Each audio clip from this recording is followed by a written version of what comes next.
to increase our vaccination rate, especially among our senior citizens and those persons with comorbidities who are at most risk for this severe COVID-19. We also recognize that our speed in vaccination is greatly dependent on the availability of vaccines supplied to the country. Our vaccine cluster is working hard to secure more vaccine doses given the shortage in global supply. When more vaccines come, we can exponentially increase the pace of our vaccines. Nais ko rin po magpasalamat sa lahat ng ating mga healthcare workers, government workers na nagtatrabaho po araw at gabi upang mapabakunahan ng ating mga kababayan, umulan man o umaraw. Maraming salamat po. Ngayong araw po ay magbibigay tayo ng ilang updates sa ating COVID-19 situation at sa Delta variant cases. Next slide, please. Nationally, risk classification remains to be at low risk with an average daily attack rate continuing to decrease in the recent week. However, more regions are experiencing a trend reversal to positive 2-week growth rate. The National Capital Region now with 11 areas at positive 2-week growth rate. There is a need to identify the causes for this increase in cases in these local governments to preserve the gains achieved in the past 2 months. The detection of the variants of concern can be correlated with the case spikes that we are experiencing. We need to continually strengthen border control versus continuous travel bans, given that the list of these countries with variants of concern and case spikes grow longer every day. Next slide, please. For the national situationer as of July 22, 2021, we have a total of 530,266 reported COVID-19 cases, of which 50,562 or 3.3% are active cases. Over 1.4 million or 94.94% are recoveries, and more than 26,000 or 1.76% are deaths. Looking more closely at our active cases, 96.01% or 48,543 of these are asymptomatic, mild, or moderate cases, while 3.99% or 2,019 cases are severe and critical. The top 5 regions continuing or contributing to these new cases being reported are regions NCR, Region 4A, Region 7, 6, and Region 3. While the top 5 areas contributing to these new cases are Cavite, Laguna, Ilocos Norte, Bulacan, and Aklan. Now, given our epidemic curve, we saw a decline since our peak in cases in the first week of April. Since May, however, cases started to slowly rise up again. Looking at the contribution of each region to these cases, we can see that since the surge, the National Capital Region cases have continuously gone down. These are the dark blue bars, while Region 6, the violet bars, and the other regions, the black bars, shows consistent increase and are now taking up a larger part in the total number of cases in our country. National cases saw an increase in the recent week. Cases from July 16 to July 22 recorded 5,666 cases per day, and an increase of 626 cases per day compared to the previous week, which was at 5,040 cases. Next slide. National cases saw an increase in the recent week. Cases from July 16 to July 22 recorded 5,666 cases per day, an increase of 626 cases per day compared to the previous week's 5,040 cases. Looking at our cases by these island groups, after a slow decline in the past weeks, the case trend in the National Capital Region plus areas, which is the green line, is showing an increase in the recent week. Visayas is also showing an upward trend in the number of cases, while Mindanao, the orange line, have a slight increase this week, and case trend in the rest of Luzon, which is the red line, is plateauing. Next slide. In NCR, the 7-day moving average shows signs of increasing trend as cases in the recent 7 days have exceeded the previous 7 days by 179 cases, Our average daily reported cases from July 16 to 22 is at 797. Next slide. All provinces here in this slide shows an increase in cases on our plus areas, with Cavite and Bulacan with the fastest increase. Next slide. Now, if you will look at this slide, cases increase are seen in Cavite and Bulacan, while cases in Laguna and Rizal are plateauing. So this slide would show us the rest of Luzon, where there is an upward trend that is observed in Regions 2, Region 3, and Region 4A, while there is a downward trend seen in Region 5. Region 1, Region 4B, and CAR are showing plateauing trend in cases. Next slide. In Luzon, Regions 1, 2, 3, 4A showed an increase in cases, while Regions 4B, 5, and CAR are showing downward trends in our cases. Next slide. There is a steep rise in cases observed in Region 7, while there is a decline in Region 8, and cases trend in Region 6 is plateauing. Moving on to this slide, next slide please, we can observe that there is this sharp increase. This is Mindanao already. So Region 10 showing fast increase in cases, Caraga and Barm also showing increase in cases, while Region 9 and Region 11 exhibiting continuous trend, downward trend in cases, while case trend in Region 12 is plateauing. So for our biosurveillance updates, next slide please, we have the 7,579 or 85% are with lineages that we have detected. The latest run comprised of 373 samples, that was July 21, and the variants of concern detected in the latest run were Alpha variant, 187 cases, Beta variants at 142 cases, and Delta variant at 12 cases. Incoming travelers comprise 651 or 7.3% among these samples tested. Next slide. Of the 7,579 sample sequence assigned with a lineage as of July 21, 24.1% of samples were positive for the Beta variant, 22% of samples were positive for the Alpha variant, 0.6% or 47 samples are positive for the Delta variant, and 0.03% or two samples are positive for the Gamma variant. Next slide. Among the 35 Delta variant cases in our country, 24 have recovered, 3 individuals died, and 8 remain to be active after validation and repeat RT-PCR conducted by our epidemiology and surveillance units. 24 are returning overseas Filipino workers, while 22 had been identified to be local cases. 66% or 23 are males, and cases belong to the age group 14 to 79 years old. As for the vaccination status, 2 cases received 2 doses of COVID-19 vaccine, 4 cases received 1 dose, while 18 cases were confirmed to be not vaccinated, and the vaccination status of the 11 cases is currently being verified. Among the 12 Delta variant cases in this run, there were 6 from Region 3, 2 from Region 4. There were 6 from Region 3, 2 from Region 4A, and 4 from the National Capital Region. So you would see in this slide the different areas where we have identified these Delta variant cases.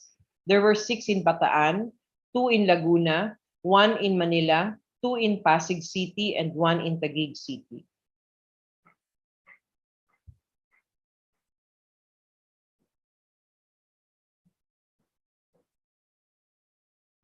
Lindsay? Thank you for Yusek. Ma'am, I will now be going through the questions po as sent in our Viber group and mailing list. So you said we have several questions po regarding the number of Delta variant cases na vaccinated na po? Do we have data on this po, ma'am? Again, Lindsay, I'm sorry. How many Delta variant cases na daw po ang vaccinated? As what we have said a while ago, we were able to confirm yun lang pong meron tayong datos sa ngayon. No? So pinakita natin, 2 po yung fully vaccinated, 4 received 1 dose only of a specific type of vaccine, and 18 po ay hindi bakunado, and for the rest, we are still getting the status of their vaccination. Thank you po, Yusek. Yusek, kamusta daw po ang contact tracing ng ating Delta variant cases? Lalo na po na 12 local cases pong muli ang na-detect sa pinakahuling batch ng genomic sequence. Sa ngayon naman po, no, katulad ng naibalita natin sa inyo noong Lunes, tayo po ay maigting na nagko-contact trace ang ating mga local government units. We still have to receive the complete reports of these contact tracing efforts, but local governments are doing their contact tracing right now. Thank you po, Yusek. Yusek, to clarify, kasama daw po ba sa latest sequencing run yung 5 samples taken from the crew of the barge docked off the shores of Albay? Ano po ang results ng sequencing nila? Hindi pa po kasama dito po sa latest sequencing run natin itong 5 individuals from Albay na nandun sa vessel. Ito po isasama dito sa next run natin. Thank you, ma'am. Only the PGC has the capability to do whole genome sequencing. Is there any way where the private sector can help in speeding up the sequencing? Of course, no? So kahapon po napag-usapan na with the experts kung paano po tayo makakahingi pa ng tulong sa iba't ibang sektor ng ating lipunan regarding the whole genome sequencing. Actually, when it comes to machines, kumpleto po ang Philippine Genome Center. Meron po tayong 5 malalaking makina sa Philippine Genome Center. As to reagents and the kits, tayo po ay nakapagtulong na sa Philippine Genome Center kung saan tayo ay nag-provide ng funds para makabili po tayo ng reagents and kits good until the end of the year. As to the healthcare workers po, natulungan na po ang Philippine Genome Center ng University of the Philippines kung saan binigyan po sila ng extra funds to hire additional staff para po dumami yung ating mga cadre dito sa Philippine Genome Center at mas bumilis ang ating trabaho.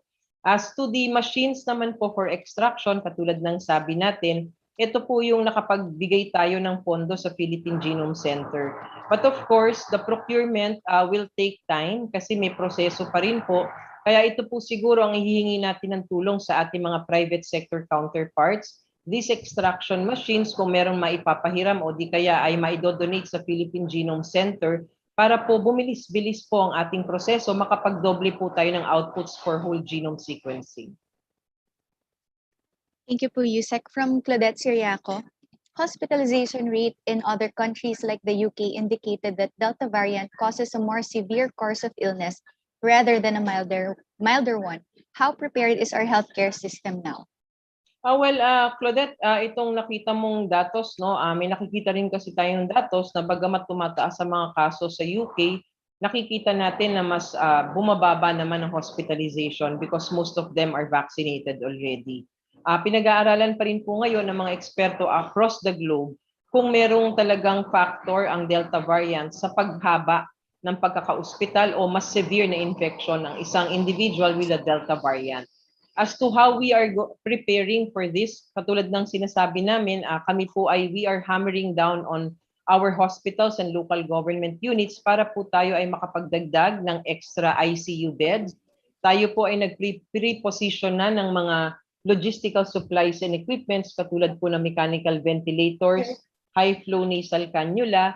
Yun pong ating mga oxygen, katulad ng aming binanggit, ay nakapag-inventaryo na tayo and we are coordinating now with the manufacturers. So ngayon po, pag tinignan natin ang healthcare workers natin, especially our specialists across the Philippines, makikita ho natin yung kapasidad natin na gumamot ng mga severe COVID-19 infections at ang ating mga doktor po ay naging bihasa na sa paggagamot ng mga ganitong infection. So hopefully, we can be able to manage. Kailangan lang po talaga ng tulong ng komunidad para hindi naman ganun kadami ang mapunta sa ospital kung sakasakali. Thank you, Yusek. From Job Manahan, hingi lang po ng comment sana regarding a polling research and consulting firm statement sa NCR na NCR is seeing a surge in its early stages that may be driven down ng Delta variant. does the DOH also agree that the region should revert to a stricter lockdown level? When we try to revert, this will be because it is anticipatory. Wala pa ho tayong nakikita ngayon that objective basis that we will be announcing that there is already this surge. Let us try to go back to the definition of a surge. So kailangan lang po nating maging maingat sa pagbibigay ng impormasyon sa ating mga kababayan dahil sa ngayon po takot na yung ating mga kababayan, wag na ho nating dagdagan. Ibigay ho natin sa kanila yung totoong impormasyon. At ang totoong impormasyon, maari tayong dumating dyan sa pagtaas ng mga kaso, pero sa ngayon, hindi pa ho natin nakikita yan. Kaya nga po tayo patuloy na naghahanda para po ma-prevent pa natin kung sakali na hindi naman tumaas ng husto ang mga kaso sa ating bansa. Thank you, Yusek. For the next question, this was already answered through Yusek's presentation regarding yung location po ng 12 new Delta variant cases. So Yusek from Greg, with the detection of local transmission, do we consider the conduct of testing sa community or communities nila, at least with using antigen test? Kailangan lang tayong very much guided, Greg, no, kapag ginagawa natin ito. Katulad po ng mga paunang rekomendasyon ng ating eksperto, kapag ka po tayo ay nagsususpetsya na Delta variant yung mga kaso, o kaya kahit anong variant of concern, let us use RT-PCR kasi hindi po natin pwedeng gamitin ang antigen test sa whole genome sequencing.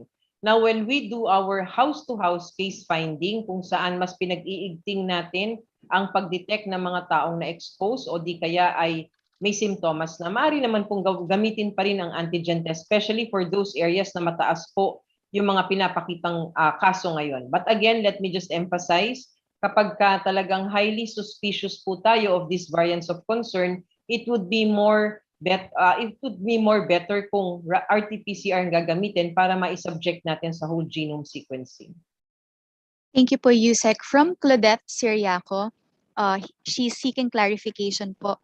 Sa press release po kasi nakalagay 2 Delta variant cases sa Calabarzon, pero according to Dr. Voltaire Guadalupe, may 5 Delta variant cases, 2 from Cavite, 2 from Laguna, and 1 from Batangas. 3 cases are OFWs and 2 cases with no foreign travel. Yes, gusto ho nating klaruhin yan. Ang nire-report po ng Region 4A, si Dr. Voltaire, ang kanya pong nire-report ay cumulative number of their cases of Delta variants na identified dun sa kanilang lugar. But for the most recent na inisyu po natin na additional cases, 2 lang po ang atin pong na-identify sa kanila. So yung pong 3 binabanggit niya were from the previous runs na nabanggit po niya ay mga returning overseas Filipinos at ito po ay nai-report na po natin in the previous days. So sa ngayon po, ito pong recent samples, 2 lang po ang na-detect natin dito sa Laguna. Thank you, Yusek. From Sheila Crisostomo, ano daw po ang panawagan ng DOH sa paglusong sa baha? May we request po for data on leptospirosis?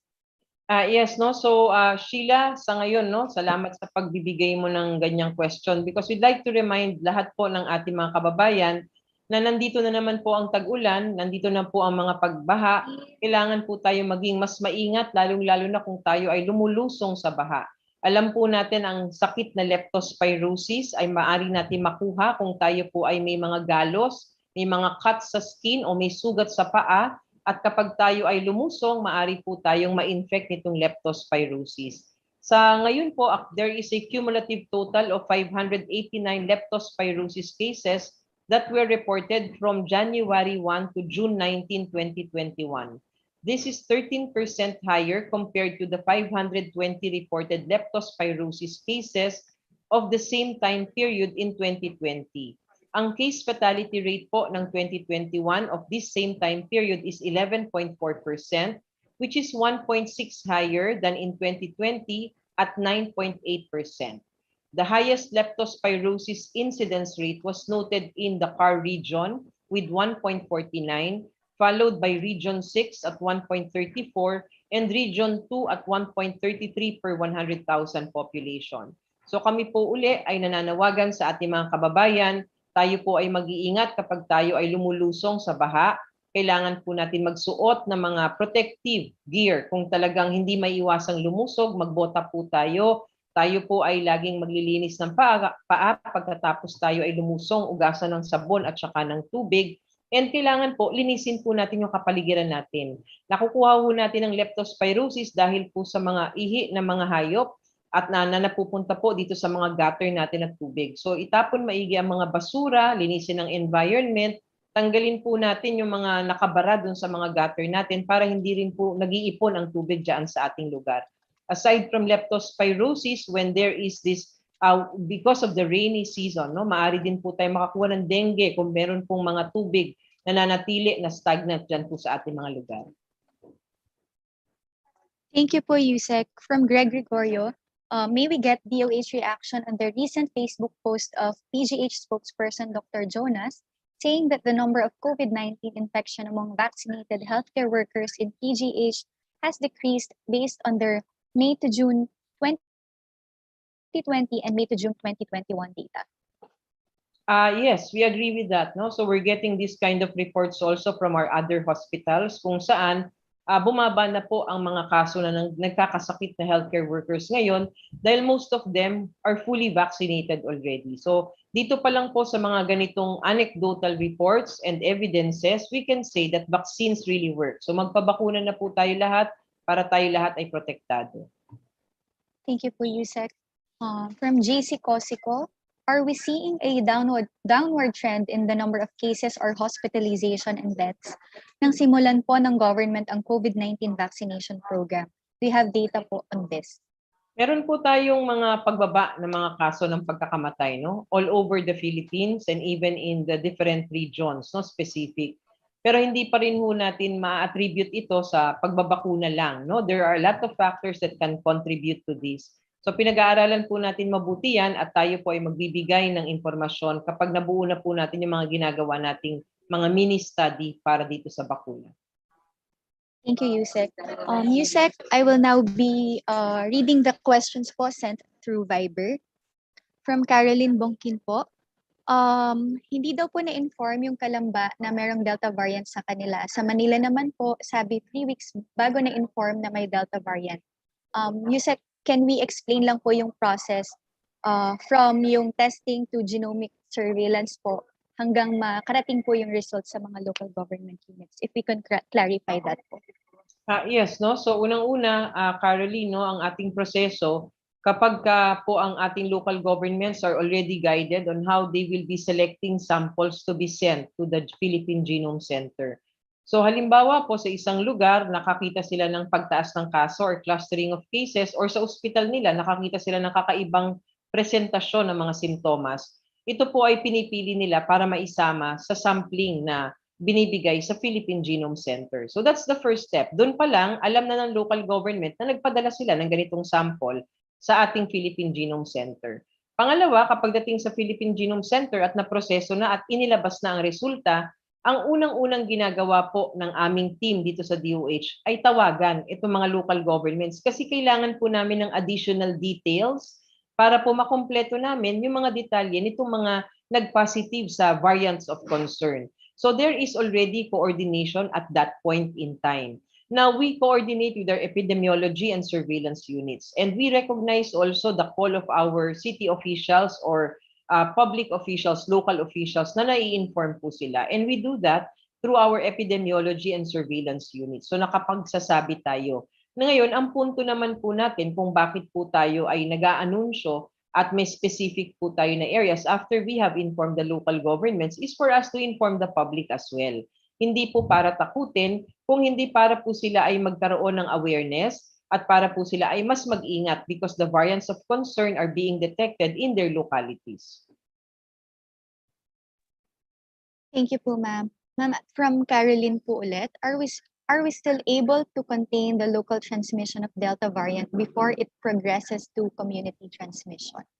Well, that is the objective, Caroline, no? Kaya tayo ay nag-iigting ng ating mga ginagawang measures ngayon at talagang tayo ay nakikipag-usap sa mga local governments dahil ayaw naman natin na patuloy na kumalat ang mga variants of concern, specifically the Delta variant.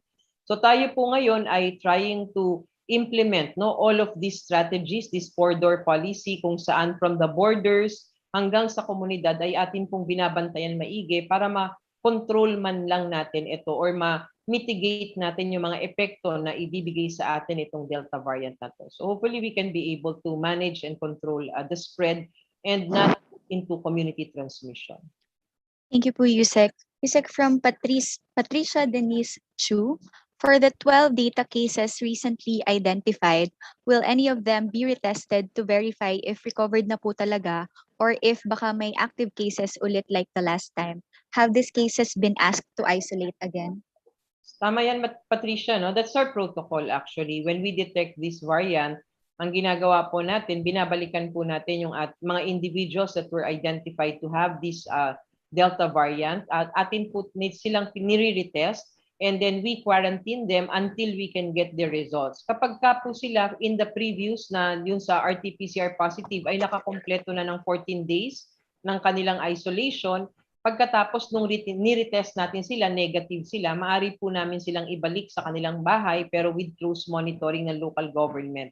But if they turn positive kahit na asymptomatic sila, katulad nung 8 nating previous cases na naka-quarantine pa rin po sila hanggang sa ngayon, hanggang makatapos po tayo ng 14 na araw. Thank you po, Yusek. From Caroline po, Yusek, ano po ang severity ng COVID-19 infection ng Delta patient na fully vaccinated versus one dose pa lang and yung mga hindi pa nababakunahan? Hindi natin yan may kumpara ngayon, Caroline, but if you would look at evidences across the globe, you will see that most of those vaccinated, if they get infected, are only getting mild infections. And we are also seeing that here in the Philippines, kung saan yung mga fully vaccinated, magkaroon man ng sakit, sila po ay having mild cases lang and easily recovers. Thank you po, Yusek. Yusek, for clarification lang daw po, ano po ang difference ng local versus community transmission? And do we have the capacity to detect community transmission? When you talk about local transmission, you can see the linkage of one individual tested for a COVID-19 virus or variant at malilink mo yan sa another individual. So you are seeing the relationship of these different cases among each other. Pero pag sinawag mo na siya na community transmission, you do not see this linkage anymore. Ibig sabihin, gano'n na kadami ang kaso nung SARS-CoV-2 virus or COVID-19 or marami ng variants at hindi mo na nakikita kung saan nagmumula at hindi mo na nakikita ang relasyon ng isang kaso dun sa another case. So that is already community transmission. As for us to have that capacity, well, we will have that capacity based on our analysis that we do, the phylogenetic analysis, we do whole genome sequencing, at nakikita naman tayo, no? Nakikita naman natin. Kaya nga, ang lagi namin ine-emphasize, we do this rational and purposive sampling para yung objectives po nung ating pag-sequence ay mas maging efficient for us. Nakikita natin yung extent ng mga detection natin ng variants dito, nakikita natin nasaan sila, nakikita natin kung meron pa silang relationship between and among each other. So sa ngayon, na-establish natin there is local transmission because we were able to establish the linkage of these cases, some of these cases with the other cases of Delta variant. Thank you po, Yusek. From Sheila Crisostomo, with the local transmission of Delta variant, is there a need to disallow again senior citizens or at least those 65 years old and above from going out? Napapag-usapan na po ba ito? Well, lahat pinag-aaralan ngayon, kasi nakikita natin na gusto natin maging prepared talaga tayo. But we need to be objective kasi naririnig ko, gusto ko lang klaruhin, naririnig natin lahat yung clamor ng mga local governments na i-lockdown nyo na kami, gawin nyo na kaming mas mataas na community quarantine classification kasi may Delta variant. Pero kailangan objective po tayo sa ating mga pag-i-implement nitong mga stricter measures, lalo-lalo na yung lockdown or whole lockdown of a province or a city. Dahil nakikita rin po natin yung epekto nito sa ating ekonomiya. We need to balance this with health. That's why we need to be objective. Tignan po natin na yung mga kaso po sa mga piling lugar na sinasabi natin may Delta variant, kapag nakita namin na yung kanilang healthcare system ay kailangan ng tulong, nakikita natin patuloy ang pagtaas ng kaso, nag-i-implement po tayo na mas strict na community quarantine classification. Pero pag nakita natin that manageable at nakikita natin maigting namang pinapatupad ng local government ang kanilang PDITR, and we can see that their hospitals and their health system ay hindi pa ganong nasa threshold para magkaroon ng additional na classification for community quarantine, hindi muna po natin isasara. We will do granular lockdowns for that. So yun po yung ating ginagawa ngayon, balancing act po tayo, kailangan objective tayo lahat. Huwag po tayong magpanic, kailangan lang tayo magtulong-tulong para po ma-prevent pa ho natin ang further spread nitong Delta variant na ito. Thank you po, Yusek, for the last question. Paano daw po naging connected yung mga Delta cases to one another po? Meron po tayong tinatawag na phylogenetic analysis. Ang phylogenetic analysis, ginagawa po ito ng mga skilled technical people natin sa Philippine Genome Center. And sila po ay pinag-aaralan lahat po nitong mga variants na na-identify through sequencing. So for this Delta variant, pinag-aralan po nila yung mga lineages at saka kung ano po yung mga characteristic ng bawat individual based from the sequencing that has been done. And they were able to connect, ito po, through this phylogenetic analysis. At nakita natin na meron po tayong mga onward transmissions coming from returning overseas Filipinos. Pag sinabi nating onward transmission, ibig sabihin, hindi nag-stay yung infection sa sarili lang niya, nakapanghawa siya. So that's onward transmission. Meron din tayong nakita na yung cluster of infections ng pamilya ay nanggaling sa isang tao na pumunta sa kanila, nakasama nila. So ito po yung mga nakita natin, and we were able to establish linkages. For example, ito pong ating cluster of infection na isa dito sa mga may Delta variant, nakitaan natin na meron pong isang kapamilya nila na nagtatrabaho sa isang lugar at umuwi sa kanilang pwesto, at doon po ay sila po ay nagkaroon ng pagkakahawa-hawa. So that is a link.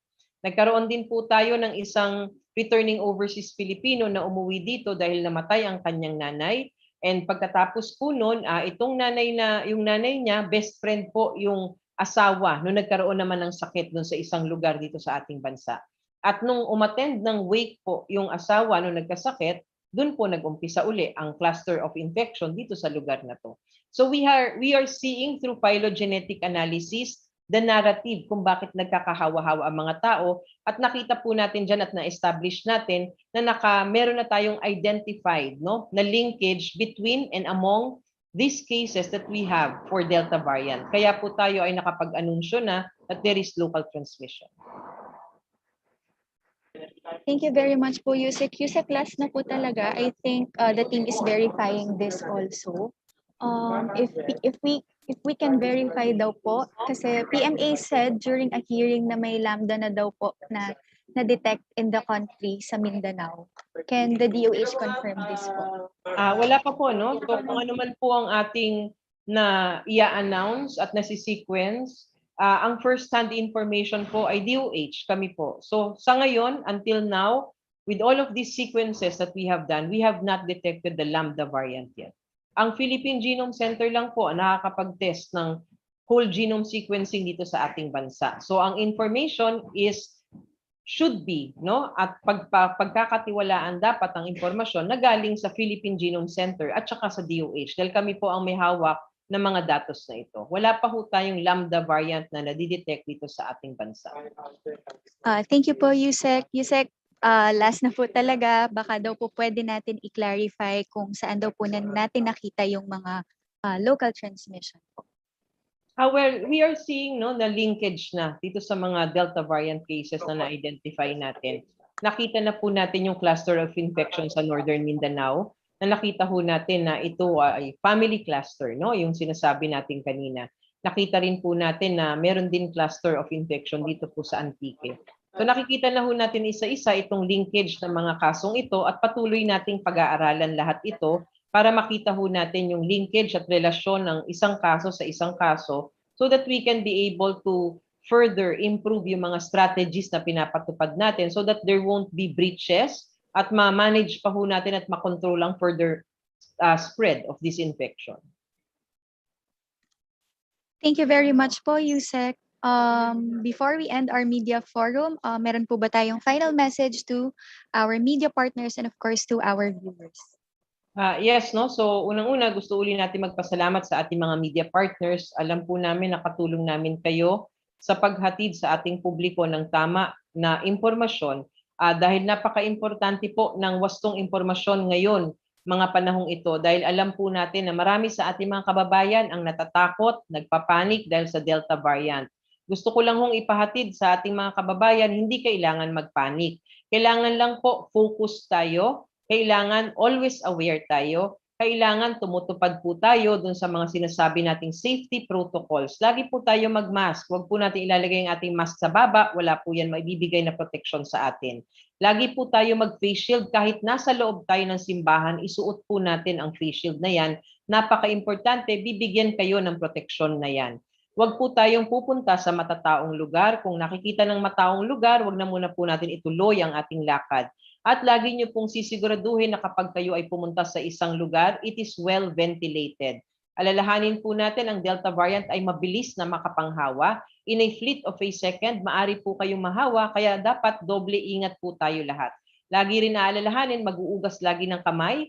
Kung wala pong pang-ugas na sabon at saka tubig, gumamit po tayo ng alcohol. And most importantly, aside from the minimum public health standards, kailangan po natin magpabakuna. Kapag turn na po natin, eligible na po tayo, magpabakuna na po tayo dahil iyan ang magbibigay ng proteksyon sa inyo dito po sa Delta variant na ito. Gusto naman po natin magpaalala sa ating mga local government units, kasanggan niyo po kami sa pagpigil ng pagkalat ng impeksyon na ito dito sa ating bansa. Ngunit kailangan po natin pag-igtingin ang ating mga ginagawang measures na ngayon. Lalong-lalo na po ang contact tracing, ang testing, shorten the time na kayo ay nakakita ng isang individual na mayroong simptomas o di kaya ay exposed, dun po sa pag-isolate sa kanila. Kahit hindi niya pa ho sila natetest, maaari niyo na po silang i-quarantine within 24 hours so that we can cut the transmission in our localities. Makinig lamang po sa tamang impormasyon, lalong-lalo na sa ating mga kababayan. DOH po, marami tayong platforms kung saan makakakuha po kayo ng correct at saka klaro na impormasyon para po tayo po lahat ay informed and we know what to do in these times of this Delta variant that is here in the country. Tayo rin po ay gusto ko lang ipaalala din sa lahat na yun pong vaccination natin ay tuloy-tuloy pa rin po. Marami na pong supplies na dumarating. Sana po ang ating mga lolo at lola, yun pong ating mga kababayan na may comorbidities, magpabakuna na ho tayo. Let us get ourselves protected para po hindi tayo nagkakaroon ng agam-agam when it comes to this Delta variant. So yun lamang po. Maraming salamat and happy weekend to all of you. Thank you, Lindsay. Thank you very much po. Happy weekend.